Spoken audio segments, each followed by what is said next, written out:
Wire connect ചെയ്യാം. എന്നിട്ട് വേണം ഈ വയർ കണക്ട് ചെയ്യാൻ. ഇയാൾ ഒരു വയർ അങ്ങോട്ടും ഒരു വയർ ഇങ്ങോട്ടും മാറ്റിയും മറിച്ചും കുത്തിയിരിക്കുകയാണല്ലോ.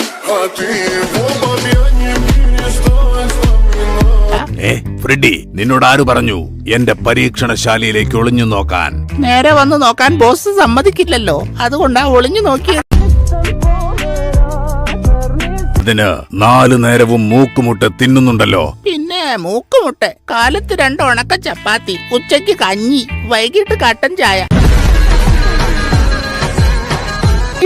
എങ്ങനെയെങ്കിലും പണം ഉണ്ടാക്കണം, എന്നിട്ട് ഒരു സഹായിയെ വെച്ച് എനിക്കും ഒരു ബോസായി ജീവിക്കണം. പക്ഷെ എങ്ങനെ? Come on Freddy, come on.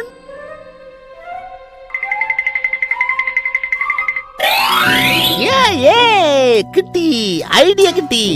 വരുന്ന വരവിൽ ബോസിന്റെ മൊബൈൽ ഫോൺ അടിച്ചു മാറ്റിയത് നന്നായി. ഗ്രൗണ്ടിൽ കുട്ടികൾ വരാറാവുന്നേ ഉള്ളൂ. പക്ഷെ ഈ വേഷത്തിൽ എന്നെ എല്ലാവരും തിരിച്ചറിയും.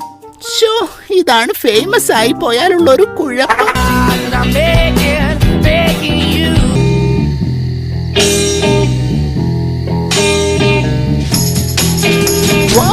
സുന്ദരിയായിരിക്കുന്നു. ഞാൻ ഇവളെ അങ്ങ് കല്യാണം കഴിച്ചാലോ?